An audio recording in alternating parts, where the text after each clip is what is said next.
السلام علیکم، welcome back to my YouTube channel. ایک نئی اور خوبصورت ویڈیو کے ساتھ آپ سب کا خوش آمدید۔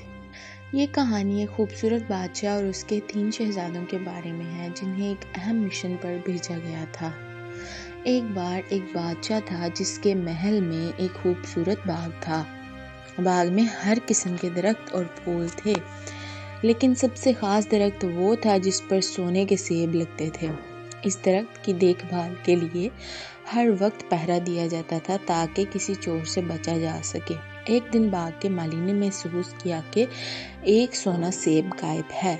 اس نے بادشاہ کو اطلاع دی۔ بادشاہ نے فوراً حکم دیا کہ جو بھی چور کو پکڑے گا اسے انعام دیا جائے گا۔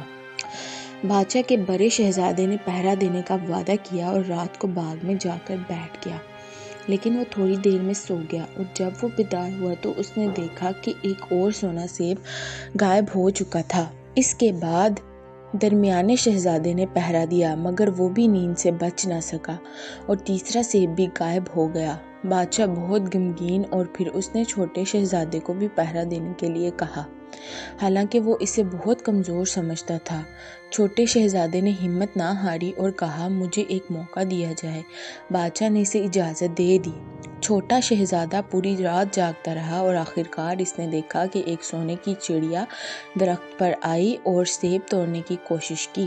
شہزادے نے تیر چلایا مگر چڑیا فوراً اڑ گئی۔ وہ صرف اس کا سنہری پنکھ پکڑ سکا۔ وہ بادشاہ کے پاس گیا اور پنکھ دکھایا۔ بادشاہ نے کہا کہ اگر یہ پنکھ اتنا قیمتی ہے تو چڑیا کتنی قیمتی ہوگی۔ اس نے حکم دیا، شہزادہ چڑیا کو پکڑ کر لے آئے۔ سب سے بڑا شہزادہ اور درمیانہ شہزادہ بھی چڑیا کی تلاش میں نکلے، مگر دونوں نے لومڑی سے ملنے کے باوجود اس کی نصیحتوں پر عمل نہیں کیا۔ لومڑی نے انہیں کہا تھا کہ وہ سجی ہوئی دھرم شالہ میں نہ ٹھہریں بلکہ دوسری سادہ دھرم شالہ میں رہیں، مگر دونوں نے اس کی بات نہ مانی اور سجی ہوئی شالاؤں میں ٹھہر گئے۔ نتیجے میں وہ دونوں اپنے مقصد میں ناکام ہو گئے۔ چھوٹا شہزادہ اس بار لومڑی کی باتوں پر عمل کرنے گیا۔ لومڑی نے کہا تھا کہ وہ سیدھا سادہ دھرم شالہ میں ٹھہرے۔ شہزادے نے اس کی بات مانی اور وہاں ٹھہرا۔ پھر لومڑی نے کہا کہ وہ چڑیا کے بارے میں جاننے کے لیے ایک خاص جگہ لے جائے گی۔ لومڑی نے شہزادے کی مدد کی اور اڑتے ہوئے اس چڑیا کے علاقے تک پہنچا دیا۔ وہاں شہزادے نے چڑیا کو پکڑ لیا۔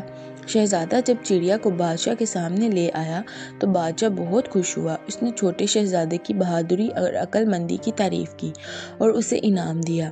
باقی دونوں شہزادوں نے اس کی کامیابی پر فخر کیا کہ نہ صرف چڑیا پکڑی بلکہ اسے اس کے کہے ہوئے تمام اقدامات پر عمل کیا جس سے اس کا مقصد پورا ہوا۔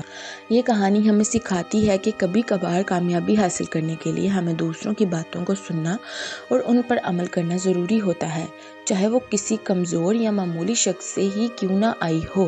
امید ہے کہ آپ کو یہ ویڈیو اچھی لگی ہوگی، اور اگر آپ کو یہ ویڈیو اچھی لگی تو please like, share and comment my video and also subscribe my YouTube channel. Thank you.